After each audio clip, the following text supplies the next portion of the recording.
Galactic Council had existed for 12 million cycles. In human terms, that was a number so large that it lost all meaning. Civilizations had risen and fallen. Stars had been born and died. Entire species had evolved, built empires, and then faded into dust. While the Council continued its slow and careful work, the great chamber of the Council sat at the heart of Station Prime, a structure so massive that it had its own gravity. Built over countless generations, it floated in the empty space between three spiral arms of the galaxy. Here, representatives of 4,127 species gathered to discuss trade agreements, border disputes, and the endless small matters that kept galactic civilization running smoothly. Ambassador of the Dominion had served on the Council for 300 cycles. His species was old by most standards, though young compared to the truly ancient races. They were tall and thin, with skin that glowed with soft bioluminescent light. Their emotions showed in the colors that rippled across their bodies. Right now, skin flickered with shades of deep purple and worried orange.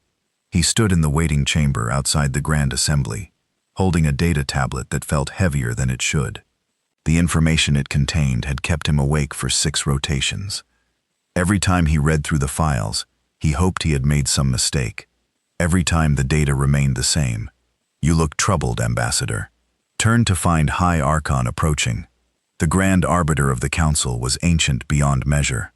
His species, though, had been among the founding members of the Council 12 million cycles ago. His body was covered in a thick carapace of dark blue shell, cracked and worn with age.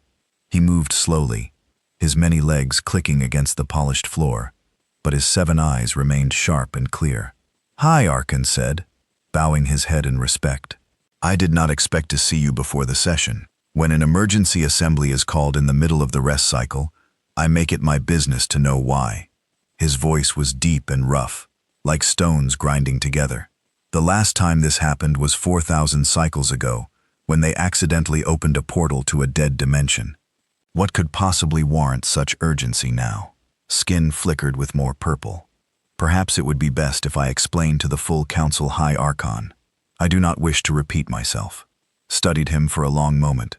Then he made a sound that might have been a laugh. "You are afraid.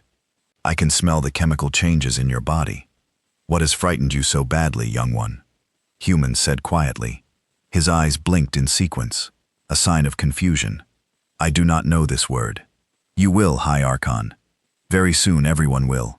The Grand Assembly Chamber was designed to humble those who entered it. The ceiling rose so high that clouds sometimes formed near the top. The walls were lined with thousands of tiers, each one holding the delegation of a different species. Lights of every color illuminated the vast space, adjusted to suit the visual needs of countless different eyes. At the center of the chamber stood the speaking platform, a simple circle of white stone that seemed very small against the enormous room. This was intentional. The Council believed that all species were equal, and so even the most powerful empire sent their representatives to stand on that humble platform when they wished to address the assembly. Walk to the platform now. His legs felt weak, and his skin could not settle on a single color. Above him, thousands of aliens watched with interest. Emergency sessions were rare. Whatever news the ambassador brought must be important. "Members of the Galactic Council," began, his voice amplified to reach every corner of the chamber. "I come before you with news that may change everything we know about our galaxy and our place in it." Murmurs rippled through the tiers. Species who had been at war exchanged curious glances. Others leaned forward in their specialized pods, adjusting translation devices and sensory enhancers. 200 cycles ago, by the standard galactic calendar, one of our long-range listening stations detected unusual signals coming from a small planet in an unremarkable solar system. The signals were primitive radio waves, the kind produced by early technological civilizations. Following standard protocol, the station dispatched an observation probe to study this new species. Paused, gathering his thoughts. This was the easy part. What came next would be much harder. The probe arrived at the planet and began its observations. What it found was troubling. The dominant species called themselves humans. They lived on a world they named Earth. And they were, by every measure we use, extremely primitive, and extremely dangerous. He activated his data tablet, and a holographic image appeared above the platform. It showed a blue and green world, beautiful in its way, but with the marks of industry and conflict. At the time of first observation, humans had only recently discovered nuclear energy. They had used this discovery to build weapons of terrible power, and they had used those weapons against each other. Their planet showed signs of numerous wars, environmental damage, and social instability. The probe classified them as a Class II civilization with an estimated 50,000 cycles before they would be ready for contact. Grand Orbiter spoke from his position in the highest tier. This is standard procedure. Ambassador, we have observed thousands of primitive species. Why does this one warrant an emergency session? Skin went pale, because the probe has returned. High Archon, and its new data shows that our initial assessment was catastrophically wrong. He changed the holographic display. Now it showed a star map, with a bright red dot, marking a location that made several delegates gasp. The humans have achieved faster than light travel. They have built a fleet of ships using technology that our scientists do not fully understand. And as of 6 rotations ago, that fleet is sitting at the edge of council space, requesting permission to enter. The chamber exploded into chaos. Species shouted over each other in 100 different languages. Delegates leaped from their seats demanding more information, calling for military response, or simply trying to process what they had heard. The translation system struggled to keep up with the flood of voices. Raised one massive arm, and slowly, the noise faded. When he spoke, his voice cut through the remaining whispers like a blade. Explain, Ambassador. Explain how a species classified as Class II, only 200 cycles ago, has achieved faster than light travel. Explain how they found council space. Explain everything. Took a deep breath. The probe's records show that humans responded to the discovery of alien life very differently than we predicted. Most primitive species, when they learn they are not alone in the universe, experience a period of cultural shock. Some collapse into chaos, others retreat into denial. The adjustment period typically lasts several thousand cycles. He brought up more images. Humans in laboratories, humans building machines, humans working together in ways that seemed almost frantic. Humans did not have a cultural shock. They had a cultural awakening. Within one generation of discovering the probe's presence, they had unified most of their planet under a single government. They redirected their entire industrial capacity toward one goal, reaching the stars. One generation, the voice came from the delegation of the hegemony, a militaristic species that had conquered 30 systems over the past million cycles. That is impossible. Unification alone should take thousands of cycles. We know. We tried. Humans are not like us, said simply. They are not like any species in the Council's records. They are adaptable. When faced with a threat or a challenge, they do not slowly adjust over generations. They change within years, sometimes within days. He showed more images. Human cities transforming, factories appearing overnight, ships being built in facilities that had not existed a decade before. They reverse-engineered our proba's technology, not completely, but enough to understand the basic principles. From there, they developed their own versions, improved versions in some cases, and they did all of this in 200 cycles. Admiral of the Combine stood from her delegation's tier. She was a species of aquatic hunters who had evolved to become the Council's primary military force. Her sleek gray body was covered in sensors and implants, and her cold black eyes showed no emotion. What kind of fleet? She asked. Numbers, capabilities, everything. Hesitated. This was the part he had been dreading most. The probe sensors detected over 3,000 vessels of various sizes. The smallest appear to be fast attack craft, roughly equivalent to our standard fighters. The largest, he changed the display again. The image that appeared made even Admiral take a step back. The largest is a mobile station, approximately the size of a small moon. It appears to be a combination of shipyard, military base, and colony. Our sensors could not fully penetrate its hull, but initial readings suggest it has more firepower than our entire sector fleet. Silence fell over the chamber. It was not the silence of shock or fear, though both of those emotions were present. It was the silence of beings trying to understand something that did not fit into their view of the universe. The of Nexus Prime, a species of hive-minded telepaths, who prided themselves on their unshakable logic, broadcast a single thought to the entire chamber. How? Had asked himself that same question many times. The best answer he could offer was also the most disturbing. Humans are not special in any individual way, he said.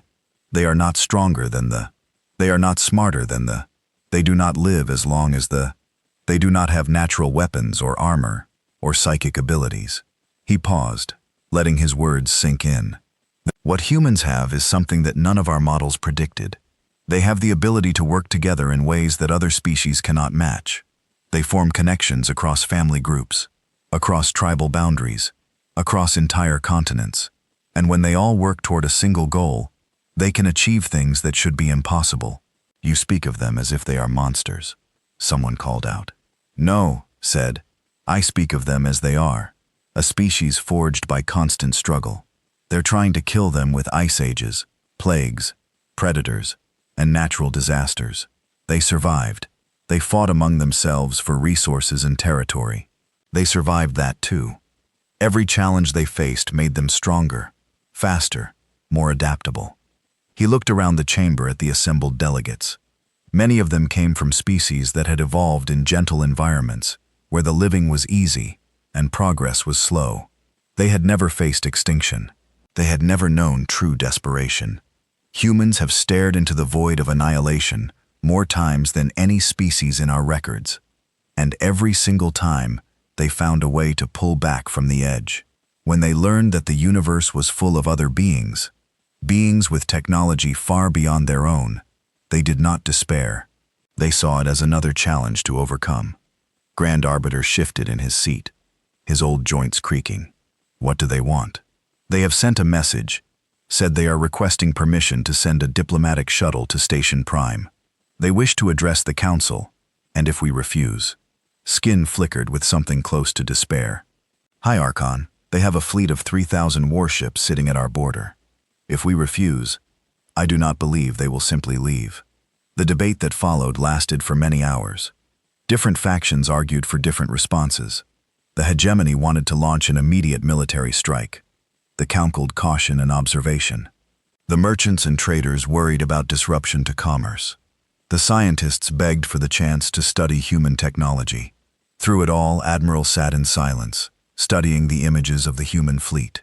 Her tactical mind was racing through scenarios, calculating outcomes, measuring her forces against this unknown enemy. The numbers did not look good. Finally, Grand Arbiter called for order. The Ancient had listened to every argument, considered every perspective.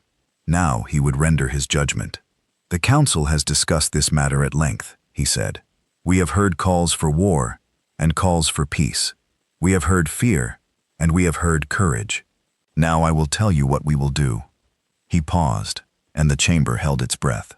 We will grant the humans their request. We will allow a diplomatic shuttle to approach Station Prime. We will hear what they have to say. Protests erupted from several delegations, but raised his arm for silence. I am old, he continued. I have served on this council for longer than most species have existed. In all that time, I have learned one thing above all others. The universe has a way of surprising us. We thought we knew everything about how civilizations develop. We were wrong. We thought we knew the limits of what technology could achieve. We were wrong about that too. He looked out over the assembled delegates, meeting as many eyes as he could. Perhaps the humans are a threat. Perhaps they will destroy everything we have built. But perhaps they are something else entirely. Perhaps they are the answer to questions we have not yet thought to ask. We will not know until we speak with them. He turned to send our reply.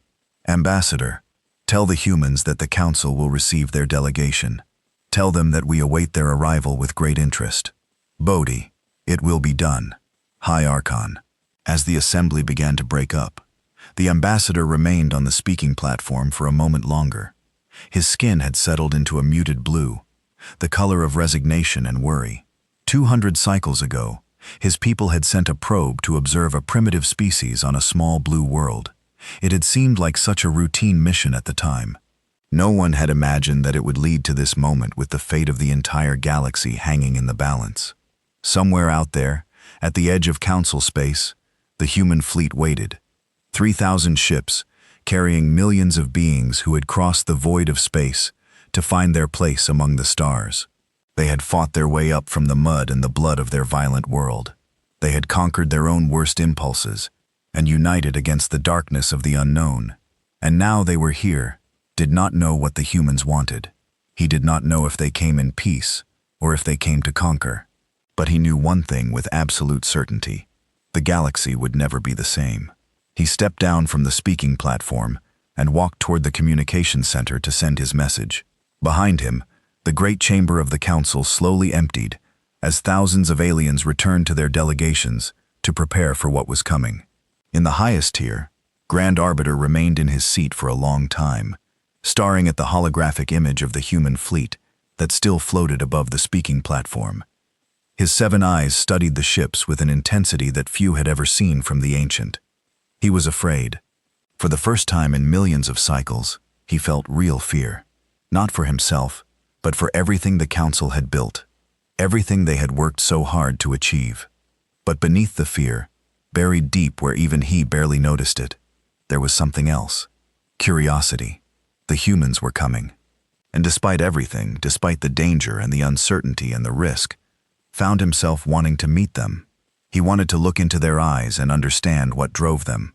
What made them so different from every other species in the galaxy? What allowed them to achieve the impossible again and again? The answers would come soon enough. The humans were coming, and everyone could only watch and wait. The message traveled at faster than light speeds across the void between stars. It carried simple words.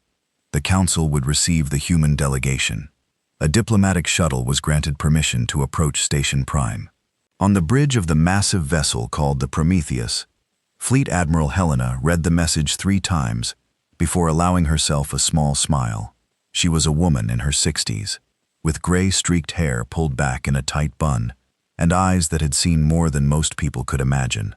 She had led humanity's first expedition beyond the solar system. She had watched friends die in the cold emptiness between stars, and she had spent the last 20 years preparing for this exact moment. They said, "Yes," she announced to her command staff. "The council will see us."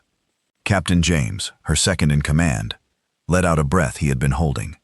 He was a tall man with dark skin and a calm demeanor that hid a brilliant tactical mind. "I admit I had my doubts. The projections said there was a 30% chance they would open fire the moment we appeared." "The projections were based on incomplete data," replied. "We knew the council was built on diplomacy, not warfare. They were always going to talk first, and if the talking fails, looked out through the massive viewport at the stars beyond.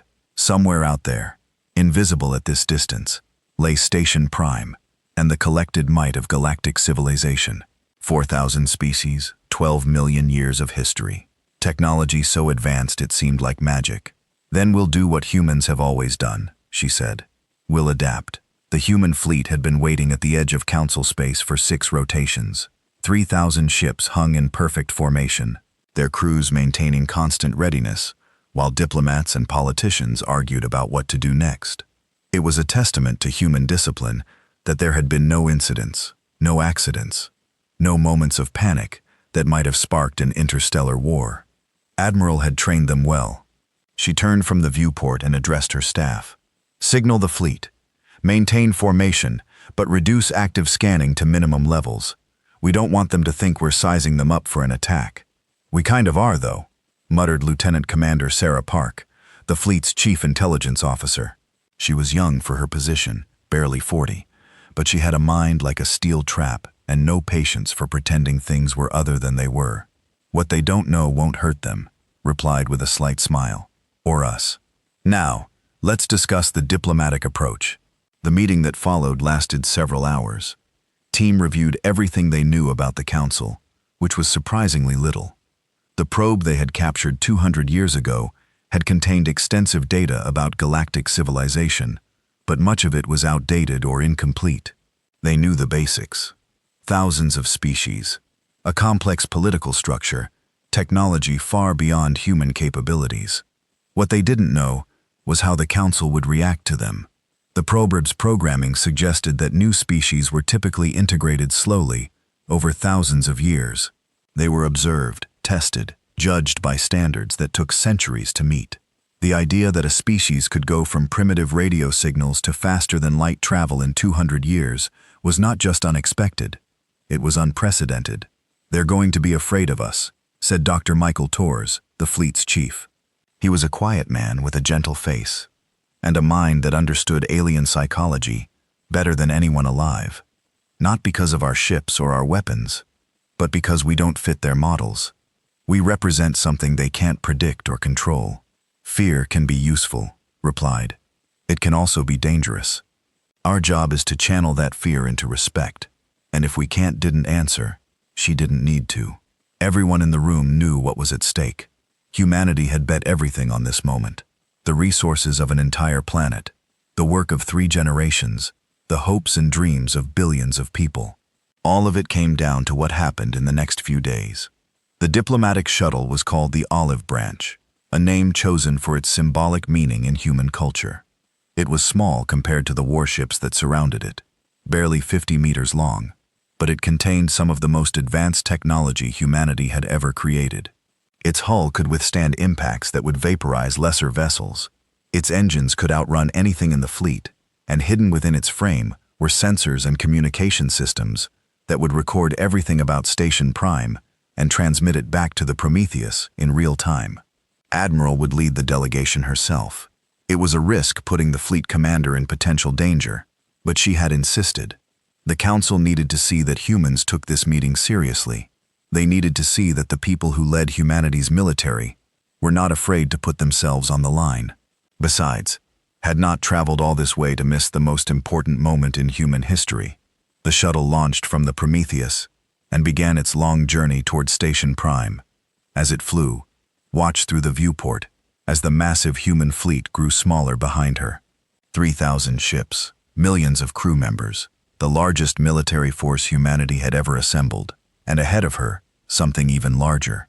Station Prime appeared on the sensors, long before it became visible to the naked eye. At first, it was just numbers on a screen, measurements that seemed impossible. Then slowly, it resolved into an image that made even catch her breath. The station was not just big, it was a world unto itself. Hundreds of kilometers across, it hung in space like a jewel made of light and metal. Structures jutted from its surface in every direction, each one large enough to hold a city.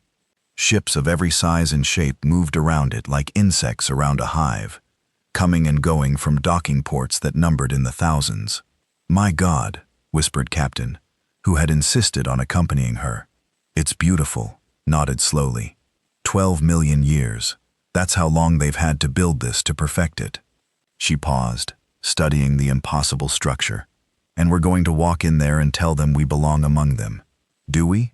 It was a question had asked herself many times. Humanity was young, so terribly young compared to the civilizations they were about to meet. 200 years ago, they had been killing each other with nuclear weapons. 1,000 years before that, they had been fighting with swords and spears. What right did they have to stand among species that had been building empires before humans learned to walk upright? "We belong wherever we choose to stand," said finally. "That's what makes us human." The shuttle approached one of the many docking ports, guided by automated systems that the humans had learned to interface with through years of study. As they grew closer, could see other ships in the area. Some were familiar, matching designs recorded in the probe's database. Others were strange and new shapes that human eyes had never seen before, and everywhere there were aliens. They came in every size and shape imaginable. Some were massive, larger than elephants, lumbering through corridors designed for their enormous bodies. Others were tiny, no bigger than insects, flying through the air in great swarms. Some walked on 2 legs, others on 4, 6, 8, or more. Some had no legs at all, slithering or floating, or moving in ways that easy description. "The probe's data was accurate," said Dr. Torres, his eyes wide with wonder. "But seeing it in person, this is beyond anything I imagined." The shuttle docked with a soft thump, and the airlock cycled open. On the other side waited a delegation of aliens, arranged in a formal receiving line. At the front stood a tall, thin being, whose skin glowed with soft bioluminescent light. "I am of the Dominion," the being said, his words translated perfectly by the systems built into the shuttle. "On behalf of the Galactic Council, I welcome you to Station Prime." Stepped forward. She was wearing her dress uniform, medals gleaming on her chest, but she suddenly felt very small and very ordinary. Behind her stood 11 other humans, the best diplomats and experts Earth had to offer. Together, they represented the hopes of an entire species. "I am Fleet Admiral Helena of the United Earth Expeditionary Force," she said. "On behalf of humanity, I thank you for receiving us." Skin flickered with colors that could not interpret. "Your arrival has caused considerable discussion among the council members. Many questions have been raised, many concerns voiced." "I understand," said. "We have questions and concerns of our own. That is why we are here to talk, to learn, to find a way forward together." The ambassador studied her for a long moment. His large eyes, dark and deep, seemed to look right through her. Then he nodded slowly.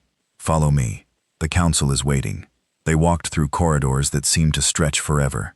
Every surface was smooth and clean, made from materials that did not recognize.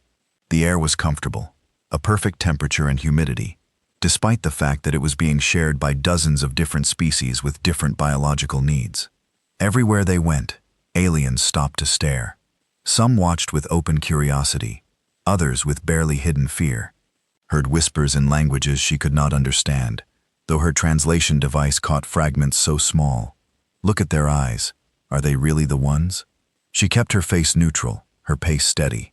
She had been trained for this. All of her people had been trained for this. They were ambassadors now, representing not just themselves, but every human who had ever lived. Every choice they made, every word they spoke, every expression that crossed their faces would be analyzed and remembered. The corridor opened into a vast chamber that took breath away. The Grand Assembly Hall was larger than anything she had ever seen. The ceiling rose so high that it disappeared into mist and distance. Thousands of tiers lined the walls, each one filled with aliens of every description. And at the center, a simple white platform waited for her. "You will address the council from there," said. "They will hear your words translated into every known language. They will see your image projected onto screens throughout the station and beyond. What you say in the next hour will shape the future of your species." Nodded. No pressure. Then the skin flickered with what might have been amusement. Indeed. She walked toward the platform. Her footsteps echoed in the sudden silence that had fallen over the chamber. Thousands of eyes, sensors, and other sensory organs tracked her movement. She could feel the weight of their attention, a pressure that was almost physical.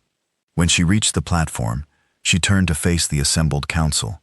For a moment, she simply stood there, letting them look at her. She was not impressive by human standards, let alone alien ones. She was old, worn down by years of service and sacrifice. She had none of the natural advantages that other species possessed.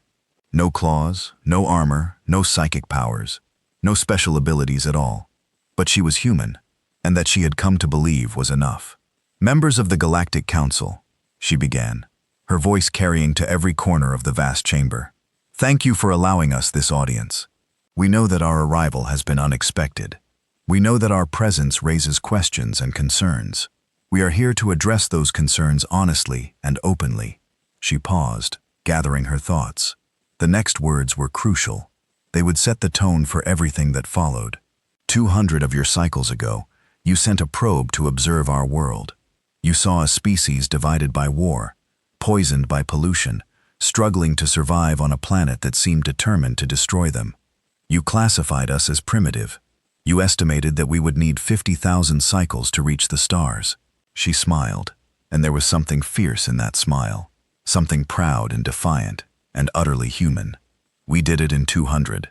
A murmur ran through the chamber. Let it fade before continuing. "You might wonder how. You might wonder what secret technology or hidden advantage allowed us to achieve the impossible. The truth is much simpler than that. We are human, and humans do not accept limits. We do not bow to circumstances. When the universe tells us something cannot be done, we find a way to do it anyway. She looked up at the thousands of watching aliens, meeting as many eyes as she could. We are not here to threaten you. We are not here to conquer or to dominate. We are here because the stars called to us, and we answered. We are here because we believe that our species has something to offer the galaxy, and we are here because we hope that you will give us the chance to prove it. She paused again, and when she spoke again, her voice was softer, more personal. I know you are afraid of us. I can see it in your faces, hear it in your whispers. You look at our fleet, and you see a threat. You look at our technology, and you see danger. You look at our history, and you see violence. She nodded slowly. You are not wrong to be cautious. Humanity's past is written in blood. We have done terrible things to each other. We have come close to destroying ourselves more than once. We are not a perfect species. We are not even a particularly good one by many measures. Her voice hardened. But we are here, despite everything, despite all the wars and plagues and disasters, despite all the times we should have died. We are here. We survived. We adapted. We grew stronger. And we did not stop reaching for the stars. She spread her hands, a gesture of openness that she hoped would translate across species boundaries. That is what we offer you. Not perfection, not superiority, but determination, resilience, the stubborn refusal to give up no matter what the universe throws at us. We have faced extinction more times than we can count, and every time we have found a way to survive. She lowered her hands and stood straight. Every inch the military commander she had always been. The galaxy is a vast and dangerous place. We know this better than most. We have seen the emptiness between the stars, felt the cold of the void, understood how small and fragile we truly are. But we have also seen beauty beyond imagination, wonders that make all our struggles worthwhile, a universe full of mysteries waiting to be explored. Her voice rose, filling the chamber with passion and conviction. We want to be part of that exploration. We want to work alongside you, learn from you, share what we have discovered. We want to help build something greater than any single species could achieve alone. That is why we have come. That is what we hope to find here. She stopped speaking and stood in silence, waiting for the council's response. The chamber was quiet. Thousands of beings processing her words, considering their implications, weighing their fears against their hopes. Finally, a voice spoke from the highest tier. It was Grand Arbiter, his ancient body creaking as he leaned forward. You speak well, Admiral. Your words are passionate and sincere, but words are easy. What we must decide is whether we can trust the species that speaks them. Med is 7 eyes without flinching. Then let us show you that you can give us the chance to prove ourselves, not through words, but through actions. That is all we ask. Was silent for a long moment. Then he nodded slowly. We will discuss your request. In the meantime, you and your delegation will be given quarters on the station. You will be treated as honored guests, but your fleet must remain where it is. Those are our terms. Had expected this. Agreed. Then we are done for now.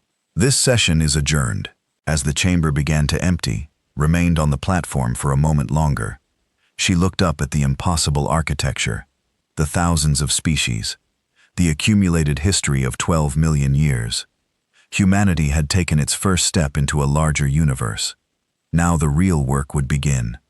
The quarters provided to the human delegation were comfortable beyond anything they had expected. The rooms were large and well lit, with furniture that adjusted automatically to human proportions. The air was perfect, the temperature ideal, and the food synthesizers had somehow learned to produce meals that tasted almost like home. Admiral suspected this was intentional. The council wanted the humans to feel welcome, to relax, to let their guard down. It was a diplomatic technique as old as civilization itself, and she respected them for using it. She did not, however, let her guard down. In the privacy of her quarters, she reviewed the data that the Olive Branch's sensors had collected during their approach. The shuttle systems had been scanning constantly, recording everything from the composition of Station Prime's hull to the energy signatures of passing ships. The amount of information was staggering, and it would take years to fully analyze. But some patterns were already clear. The Council was powerful, more powerful than humanity had imagined. Their technology was advanced beyond anything the captured probe had suggested, and their military capabilities were substantial. If it came to war, humanity would fight hard, but the outcome was far from certain. That made diplomacy even more important. A chime at her door announced a visitor, touched a control, and the door slid open to reveal Ambassador, his bioluminescent skin glowing with soft blue light. "Admiral," he said, "I hope I am not disturbing you." "Not at all, Ambassador. Please come in." They entered and stood awkwardly in the center of the room, clearly uncertain of human hospitality customs, gestured to a chair. "Please sit. Can I offer you anything? Your kindness is appreciated, but I cannot consume human food. Our biologies are too different." Settled into the chair, which adjusted itself to accommodate his thin frame. "I have come to speak with you privately, Admiral, away from the formal proceedings of the Council." Sat across from him, her expression neutral. "I'm listening. You must understand something about the Council," said. "We have existed for 12 million cycles. In that time, we have seen countless species rise and fall. We have watched civilizations destroy themselves with war, with technology, with simple inability to adapt. We have learned through bitter experience that rapid advancement is dangerous." He paused, his skin flickering with colors that was beginning to recognize as concern. "When we first observed your species, we saw all the signs of a civilization headed for self-destruction. Nuclear weapons, environmental collapse, social instability. Our models predicted that you would either destroy yourselves within a few hundred cycles or slowly mature over tens of thousands of years. Neither possibility required immediate attention, but we surprised you," said. "You terrified us," replied bluntly, "not because of your ships or your weapons, but because you should not exist. A species cannot advance as fast as you have without making catastrophic mistakes. It is not possible. And yet here you are." Nodded slowly. "I understand your fear, Ambassador, but I wonder if you understand ours. Your fear. When we discovered that probe orbiting our world, we realized something terrible. We were not alone in the universe, and we were not ready." Voice was quiet, but intense. "Do you know what it's like to suddenly understand that everything you thought you knew is wrong? That your entire species, your entire planet, is just a tiny speck in a galaxy full of beings who are older, smarter, and more powerful than you?" She leaned forward. "We didn't know if the species that sent that probe were friendly or hostile. We didn't know if they were watching us, preparing to invade, or simply observing from a distance. All we knew was that they existed, and we were completely unprepared." Skin shifted to darker shades. "So you prepared. We did what humans have always done when faced with a threat we don't understand. We learned. We adapted. We built." Smile was thin. "We may be young, Ambassador, but we are very, very fast learners. That is what worries the Council most," admitted. "Your capacity for change. Most species evolve slowly over generations. Changes happen, but they take time. They can be predicted, managed, controlled. But humans," he trailed off and finished for him, "humans can change overnight. When we need to, we can throw away everything we thought we knew and become something entirely new. Yes, and that makes you unpredictable, dangerous, or valuable," suggested. "It depends on your perspective." The formal session of the Council resumed the next day. Admiral once again stood on the white platform at the center of the Grand Assembly Chamber, surrounded by thousands of watching aliens. But this time she was not alone. Her team stood with her, ready to support her presentation with data, examples, and evidence. Grand Arbiter called the session to order. "Admiral, you have requested the opportunity to explain humanity's rapid development in more detail. The Council has agreed to hear your testimony. You may proceed." Nodded. "Thank you, High Arbiter." She turned to address the full chamber. "Yesterday, I spoke in general terms about humanity's determination and resilience. Today, I want to show you exactly what I meant." She activated a holographic display, and an image of Earth appeared above the platform. It was beautiful, blue and green, swirled with white clouds. "This is we call it Earth. It is a small planet unremarkable in most ways, but it is where our species was born, where we learned to survive, where we first looked up at the stars and wondered what lay beyond." The image zoomed in, showing the surface. Forests and deserts, mountains and oceans, cities and farms. Earth is not an easy place to live. The climate is unstable, prone to sudden shifts that can last centuries. The geography is violent, full of earthquakes and volcanoes and storms. Disease is common, and resources are limited. Other intelligent species might have evolved on easier worlds. We did not. The image changed, showing scenes from human history, cave paintings, ancient cities, armies marching to war. For most of our existence, we struggled simply to survive. We had no natural weapons, no armor, no special abilities. We were not the strongest or the fastest or the most deadly creatures on our world. What we had was our minds, our ability to cooperate, and our stubborn refusal to accept our limitations. More images flowed across the display. Ships crossing oceans, machines transforming landscapes, rockets reaching for the sky. Over time, we learned to make tools that extended our capabilities. We built shelters that protected us from the elements. We developed agriculture that freed us from constant hunting. We created civilizations that allowed us to specialize, to develop new skills, to push the boundaries of what was possible. She paused, letting the images speak for themselves. But progress was never easy. For every step forward, there were setbacks. Wars destroyed what we had built. Plagues killed millions. Natural disasters wiped out entire civilizations. Again and again, we were knocked down. And again we got back up. The display showed darker images now. Battlefields, burning cities, mushroom clouds. 200 of your cycles ago, when your probe first observed us, we were in the middle of our greatest crisis. We had discovered nuclear weapons, and we had used them. We had poisoned our environment and divided ourselves into hostile factions.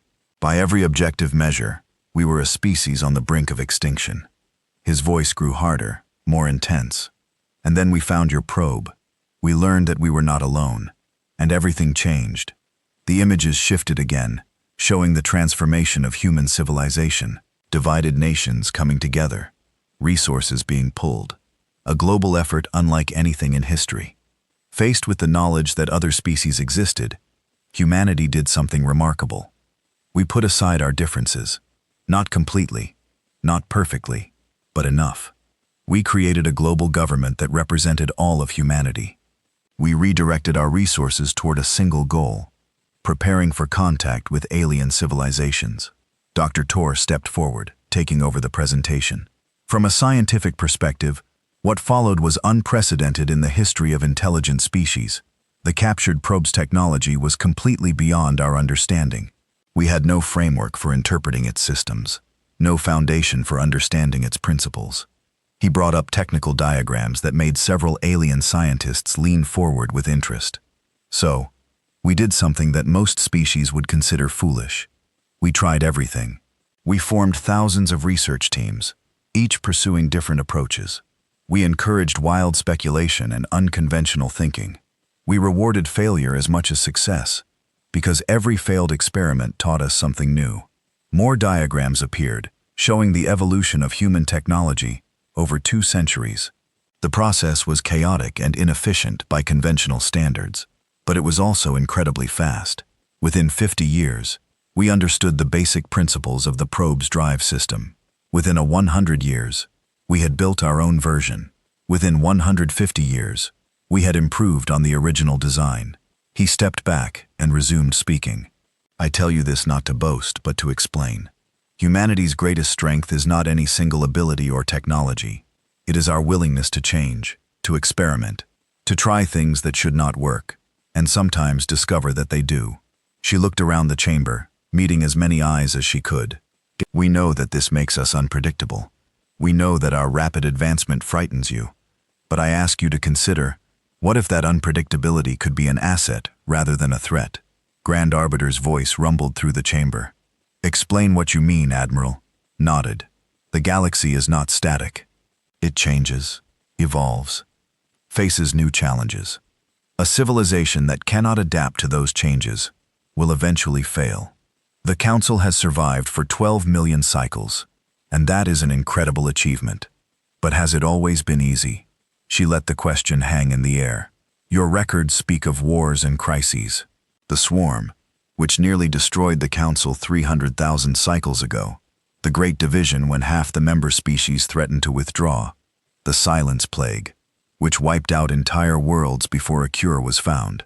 Each time the Council survived, but at tremendous cost. The chamber had grown very quiet. These were not subjects that the Council discussed openly. Humanity offers something different. A species that can respond quickly to new threats. A perspective that does not assume the old ways are always best. A willingness to take risks that more cautious species would never consider. She paused, then played her final card. And we offer something else as well. Something I have not yet mentioned. The display changed one last time, showing a region of space at the very edge of the galaxy. It was dark and empty, but sensor readings overlaid the image showed disturbing patterns. Your records call this the Void Terminus, a region of space that your probe makers warned us about in their data archives. Something exists there. Something old and powerful and wrong. Something that the Council has spent millions of cycles trying to ignore. Admiral of the Combine rose from her seat. How do you know about the Void Terminus? That information is classified at the highest levels. Your probe contained references to it, replied in coded warnings that took us decades to decrypt. We have been monitoring the region ever since we achieved the capability to do so. She brought up more data showing energy patterns and movement signatures that made several scientists gasp. The Void Terminus is not dormant, it is active. And based on our projections, whatever lives there will reach inhabited space within 3,000 of your cycles. The chamber erupted. Delegates shouted over each other, demanding explanations, denying the evidence, calling for immediate action. Grand Arbiter had to pound his gavel repeatedly before order was restored. These are serious accusations, Admiral, he said, his voice heavy. If true, they would represent the greatest threat the Council has ever faced.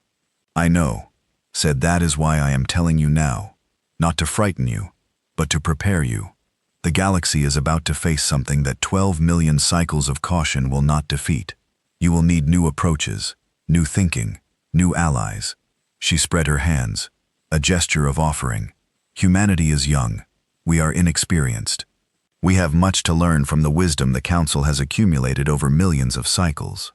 But we also have something to offer. A way of thinking that does not accept limits. A capacity for rapid change that could mean the difference between survival and extinction. She looked up at the Grand Arbiter, her eyes steady and calm. The choice is yours. You can reject us. Send us back to our little blue world and hope that you can face what is coming on your own. Or you can accept us as partners, with all the risks and benefits that entails. She paused, letting the silence stretch. Either way, what is coming will not wait. The Void Terminus stirs. The darkness is rising, and the galaxy will need every advantage it can get. The session ended without a decision. The Council members retreated to their delegations to discuss what they had heard, to argue and debate and worry, but knew that she had planted seeds that would not easily be ignored. That night, she stood alone in her quarters, looking out at the stars. Somewhere out there, the human fleet waited. Somewhere beyond that, Earth spun on its axis, carrying billions of people who had no idea what their leaders were doing in their name. And somewhere at the edge of the galaxy, in the darkness between the stars, something ancient was waking up, did not know what the future would bring. She did not know if the Council would accept humanity or reject them. She did not know if her species would survive what was coming. But she knew one thing for certain. Whatever happened, humanity would face it the way they had faced everything else together, and they would not give up. Not now, not ever. That was what it meant to be human. 3 days passed after Admiral's testimony. 3 days of whispered conversations, emergency meetings, and tense negotiations. The Council was divided in ways it had not been for centuries. Some factions wanted to welcome the humans with open arms. Others wanted to destroy them before they became a threat. Most simply did not know what to think. Admiral used the time wisely. She met with delegations from dozens of species, answering their questions, addressing their concerns, slowly building relationships that might prove useful later. She learned their names, their customs, their fears and hopes. She treated each one with respect, regardless of their size or power or importance.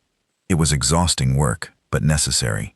Humanity's future depended on making friends, not just impressing enemies. On the fourth day, she was summoned to a private meeting with a group she had not expected, the Scientific Council of the Assembly. The meeting room was small by Station Prime standards, but still larger than most buildings on Earth. A circular table dominated the center, surrounded by representatives from a dozen different species. They were scientists, researchers, and scholars, beings who had dedicated their lives to understanding the universe. At the head of the table sat Doctor, the council's chief. She was a Gratzes, a species that resembled translucent jellyfish floating in personal gravity fields. Her body shifted and pulsed as she spoke. "Admiral, thank you for joining us. We have been reviewing the data your delegation provided about the void terminus. We have questions." "Took a seat at the table. I'll answer what I can. Your sensor readings suggest that the void terminus contains an active presence." Doctor said something that moves, responds, and appears to be growing. "Can you describe your methodology for reaching these conclusions?" "Of course." Activated her personal display, bringing up the data in question. "Our first indication came from long-range gravity sensors. We detected fluctuations at the edge of the galaxy that did not match any known natural phenomenon. They were too regular, too organized. Something was causing them deliberately." She highlighted specific patterns in the data. "We then deployed a series of unmanned probes to get closer readings. Most of them were destroyed or simply stopped transmitting, but a few managed to send back information before they were lost. The display showed sensor readings that made several scientists lean forward with interest. Strange energy signatures, impossible geometries, movements that seemed to defy physics. "We don't know exactly what's in the void terminus," admitted. "Our data is incomplete, and our understanding is limited. But we know that it's real, it's active, and it's slowly expanding toward inhabited space." Doctor's body pulsed with colors that could not interpret. "The Council has been aware of anomalies in that region for millions of cycles. We have always assumed they were natural phenomena, areas where the laws of physics behave differently due to unusual conditions. With respect, Doctor, natural phenomena do not destroy observation probes." "No," Doctor agreed. "They do not." Another scientist spoke up. This one was a massive reptilian being with scales like armor and teeth like daggers.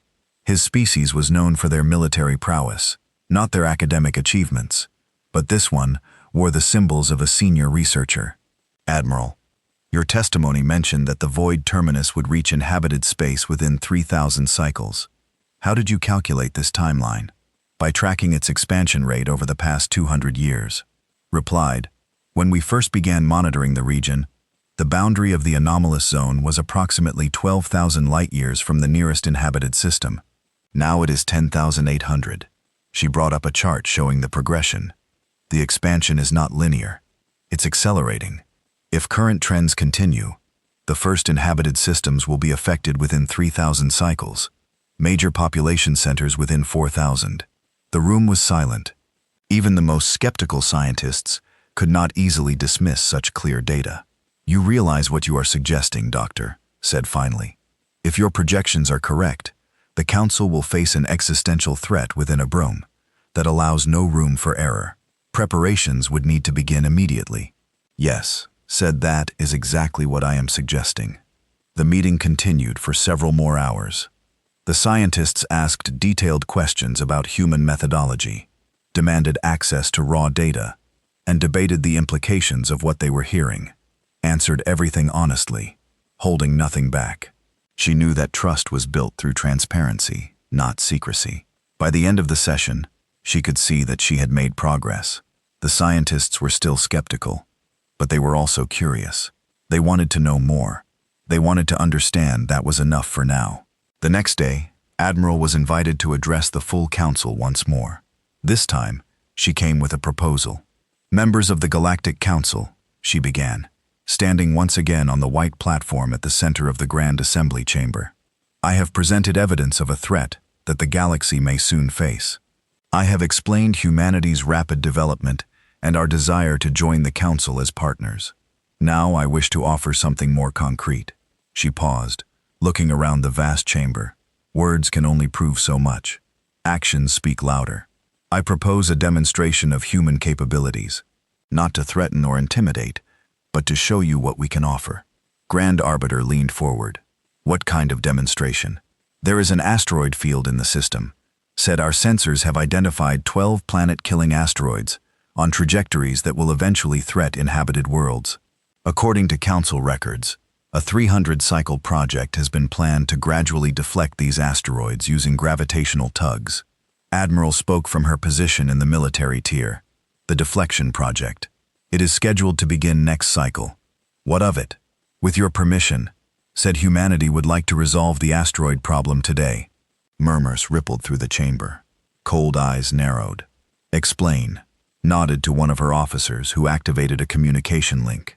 Admiral to Prometheus. Is operation clearance ready to proceed? A voice crackled back.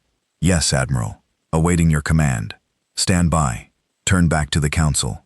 Our flagship, the Prometheus, carries a weapon system that we developed specifically for situations like this. Large-scale threats that require immediate elimination.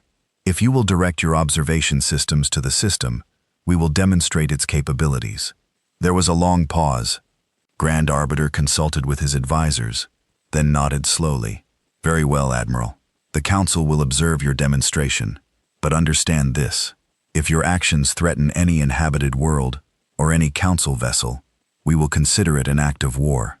Understood, said Prometheus. Execute operation clearance. On screens throughout the chamber, the view shifted to the system. 12 massive asteroids hung in space, each one large enough to devastate a planet. They had been drifting for millions of years, gradually falling toward the inner system, where billions of beings made their homes. Far away, at the edge of Council space, the massive station that was humanity's flagship began to move. Energy gathered along its equator, building in intensity, until the entire structure seemed to glow with captured starlight. What is that? Someone whispered. Did not answer. She simply watched. The beam that erupted from the Prometheus was invisible in the vacuum of space, but every sensor in the system tracked its path. It crossed the distance between the fleet and the asteroids in an instant, faster than thought, faster than comprehension. And then the asteroids were gone. Not destroyed, not shattered, simply gone. Where 12 planet killers had floated moments before, there was now only empty space. The energy signature faded, and the Prometheus settled back into its position at the edge of the fleet. The time display at the bottom of the screen showed the duration of the operation, 0.03 seconds. The chamber was utterly silent. Admiral was the first to speak. Her voice was flat, controlled, but could see the tension in her body. What was that? We call it a quantum dispersion beam, replied. It does not destroy matter in the conventional sense. It disperses it at the subatomic level, spreading the component particles across a volume of space so large that they can never recombine. You erase those asteroids from existence. In practical terms, yes. Black eyes studied with new intensity, and this weapon could be used on anything. Ships, stations, planets. Theoretically, yes. His voice was calm. But we did not develop it to threaten you. We developed it to protect ourselves from threats we could not otherwise face. She looked around the chamber, meeting the eyes of species who were now looking at humanity with a mixture of fear and awe. The void terminus contains something that we do not understand, something that our conventional weapons may not be able to stop. We built the Prometheus because we knew that someday we might face enemies that required unconventional solutions. She paused, letting her words sink in. I know that what you just saw frightens you. It should. Humanity possesses power that no species in your records has ever achieved. We could use that power to conquer. We could use it to destroy. We could become the very threat that you feared when we first arrived. Her voice hardened. But we have not come here to threaten you.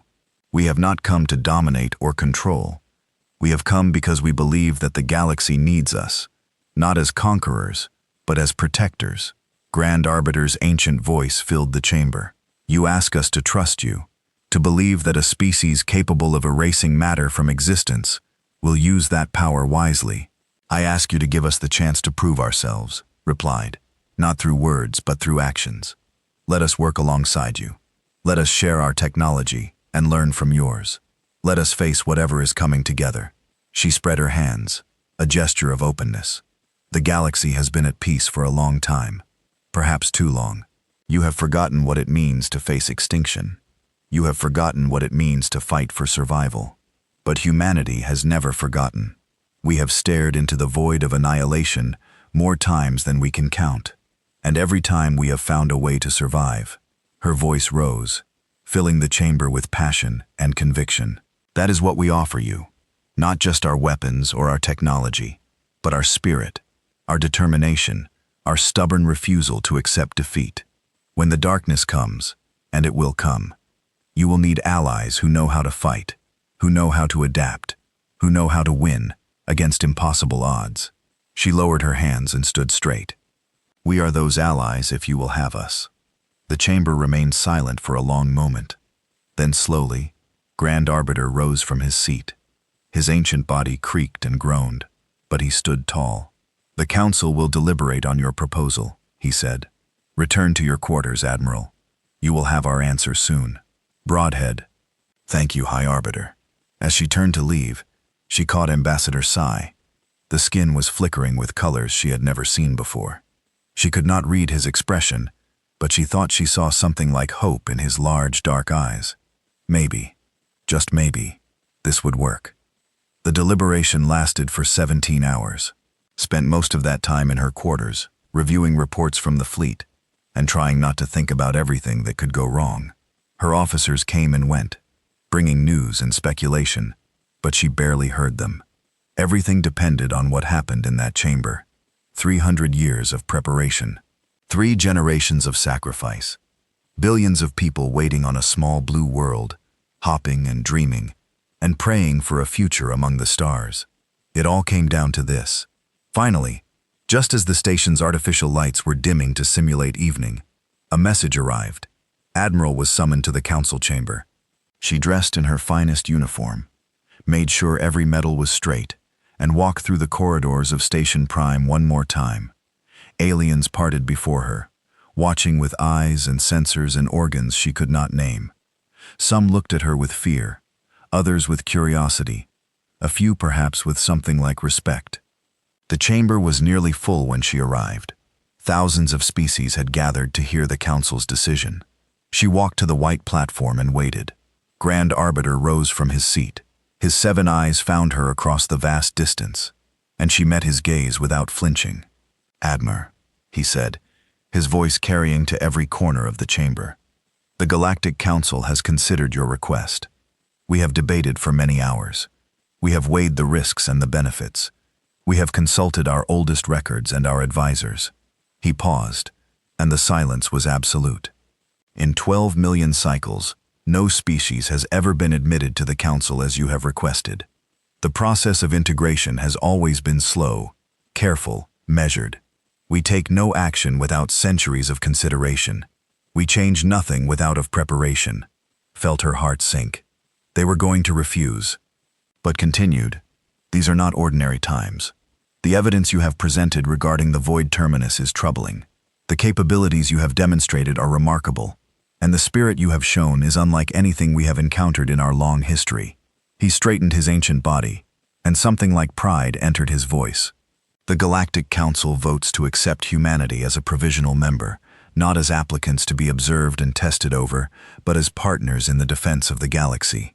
You will have full access to Council resources, full participation in Council decisions, and full responsibility for helping to protect all member species from whatever threats may come. Barely heard the rest. Her heart was pounding so loud that she could feel it in her ears. They had done it against all odds, against all expectations. They had done it. Humanity had joined the stars. When the formalities were complete, and the chamber began to empty, Grand Arbiter approached her. His ancient body moved slowly, but his eyes were bright with intelligence. You planned this carefully, he said quietly.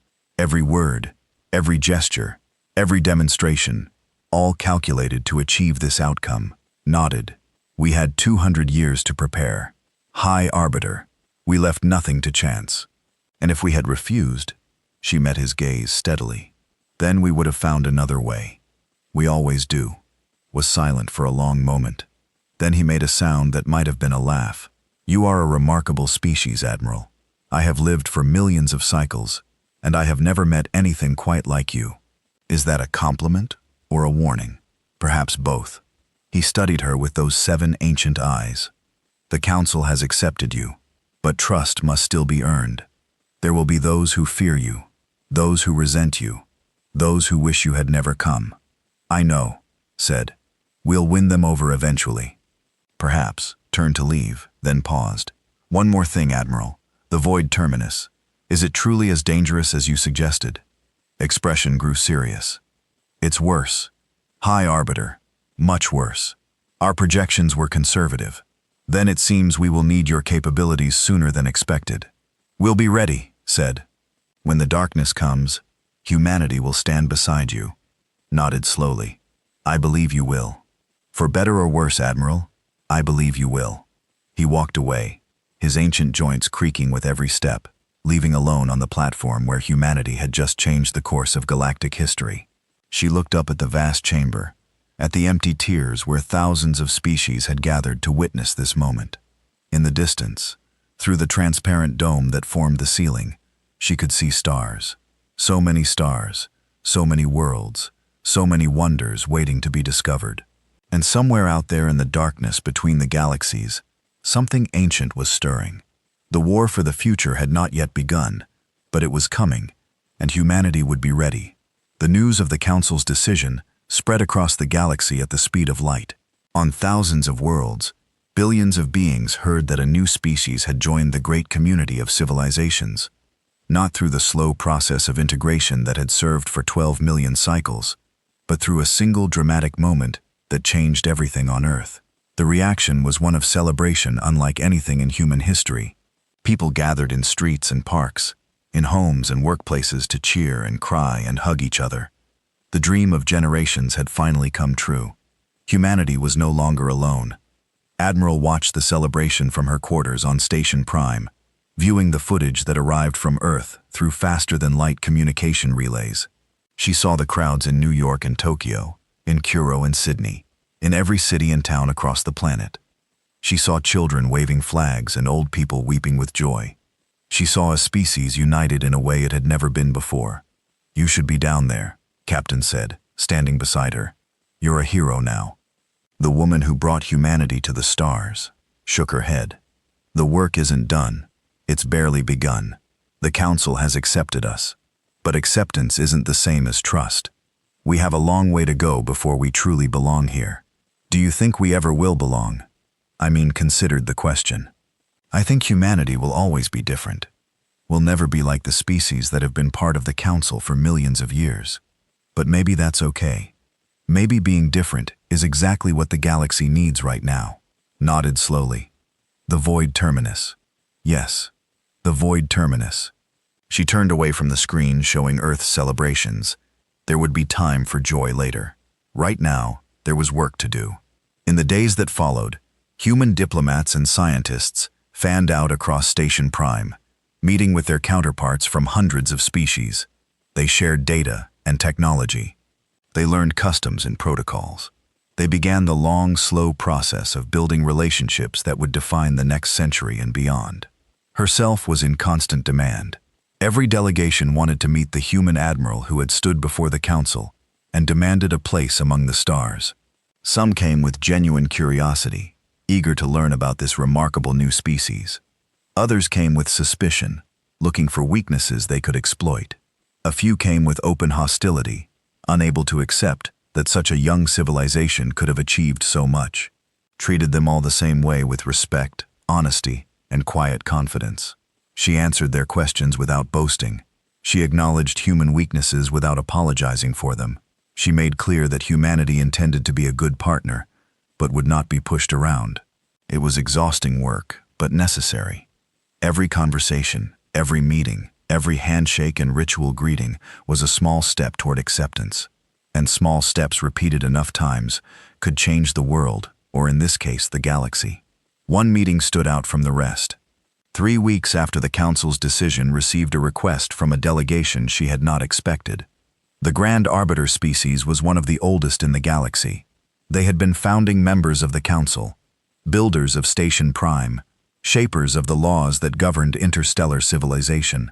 They rarely met with new species directly. preferring to let younger races handle the details of diplomacy. Accepted the invitation immediately. The embassy occupied an entire section of Station Prime. The corridors were wide enough to accommodate their massive bodies, and the air was thick with a particular mixture of gases they needed to breathe. Wore a filter mask as she walked through the ancient halls, marveling at artwork and architecture that predated human civilization by millions of years. Received her in a private chamber that was simple by standards, but still larger than most human buildings. The ancient Grand Arbiter sat on a raised platform, his 7 eyes watching her approach with an intensity that made her feel very small and very young. "Admiral," he said, "thank you for coming. Thank you for inviting me, High Arbiter. Please sit." He gestured to a chair that had been modified for human proportions. "We have much to discuss." Sat, arranging herself carefully. "What would you like to talk about?" Was silent for a moment, his ancient body still except for the slow movement of his breathing. When he spoke, his voice was different than it had been in the council chamber. More personal, more direct. "I have watched species rise and fall for millions of cycles. I have seen civilizations build wonders and then destroy themselves. I have witnessed acts of incredible courage and incredible stupidity, often from the same beings in the same lifetime." He paused, his eyes focusing on her with laser intensity. "In all that time, I have never seen anything like humanity." Was not sure how to respond, so she simply waited. "Your species should not exist," continued.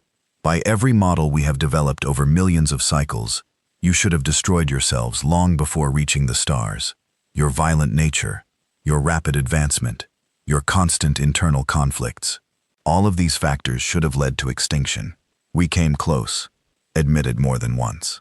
Yes, but you survived. You adapted. You found ways to turn your weaknesses into strengths." Voice carried something like admiration. "Do you know what the other species call you?" Shook her head. "They call you the impossible ones, the species that should not be. Some say you are cursed, that you carry the seeds of your own destruction wherever you go. Others say you are blessed, that some force in the universe protects you and guides you toward survival. And what do you say?" Asked was silent for a long moment. When he answered, his voice was thoughtful. "I say that you are something new, something the galaxy has never seen before, a species forged by struggle, tempered by disaster, strengthened by every blow that should have destroyed you." He leaned forward, his massive body creaking with the movement. "I have lived for a very long time, Admiral. I have seen empires rise and fall. I have watched the slow march of civilizations across the ages. And I have come to believe that nothing in the universe is truly random. Everything happens for a reason, even if we cannot always understand what that reason is." His eyes bore into hers. "Perhaps humanity exists for a reason. Perhaps your impossible survival, your remarkable abilities, your stubborn refusal to accept defeat. All of these things are preparing you for something. A purpose, a destiny." Felt a chill run down her spine. "The void terminus." "Yes." Nodded slowly. "The void terminus. You believe it too, don't you?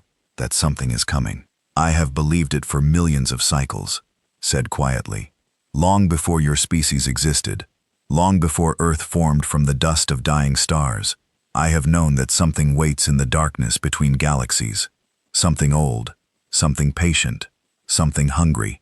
He turned to look at a screen on the wall which displayed a star map of the galaxy's edge. "The Council does not speak of such things. To acknowledge the void terminus would be to admit that our peace is temporary, that everything we have built could be swept away by forces beyond our understanding. Most species prefer to believe that the universe is orderly and predictable, that the future will be much like the past. But you know better. I know that the universe is vast and full of mysteries. I know that 12 million cycles of civilization is nothing compared to the age of the cosmos. And I know that there are things in the darkness that we cannot imagine, let alone understand." He turned back to face her. "When I first heard of humanity, I was afraid. A species that could advance so quickly, that could build weapons capable of erasing matter from existence, that could challenge the entire council. With only 200 years of development, such a species could be a terrible threat." And now was silent for a long moment. When he spoke again, his voice was softer. Now I wonder if you are the answer to a prayer I did not know I was making. A species that could stand against the darkness, that could face the void and not flinch, that could do what the rest of us have been too afraid to do. Felt the weight of his words settling on her shoulders. That's a lot of faith to place in a species you barely know. Perhaps, but I am old Admiral. I have seen enough to know that faith is sometimes all we have.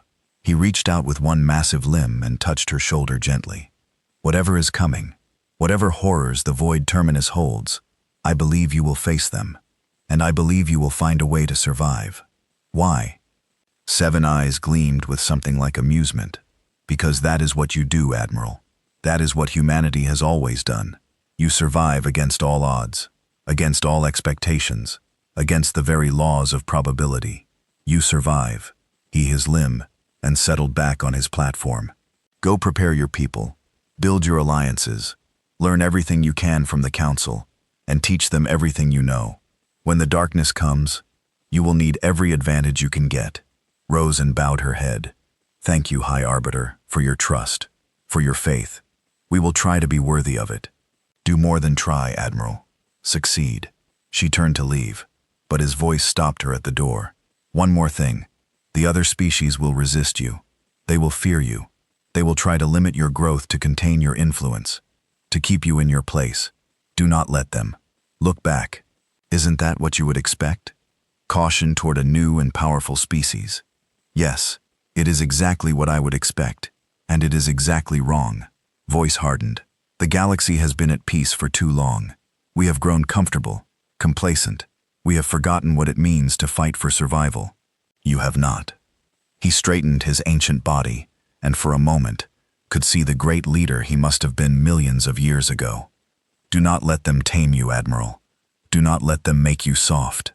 The galaxy needs humans who remember what it means to struggle, to fight, to survive against impossible odds. If you lose that, you will lose everything that makes you special. Nodded slowly. I understand. Good. Now go. The future waits for no one. She left the embassy with words echoing in her mind. The corridor seemed longer on the way out, darker somehow, as if the shadows were deeper than they had been before. The future waits for no one. She emerged into the main concourse of Station Prime and stood for a moment, watching the endless flow of alien traffic. Beings of every shape and size moved past her, each one absorbed in their own concerns, their own lives, their own small piece of the galaxy. They did not know what was coming. They could not imagine the darkness that waited at the edge of existence. They believed that tomorrow would be much like today, that the peace they had known for millions of cycles would continue forever, but knew better. She touched her communicator to Prometheus. Prometheus, here, Admiral, what do you need? Gather the command staff. I want a full briefing on our defensive capabilities and a timeline for fleet expansion.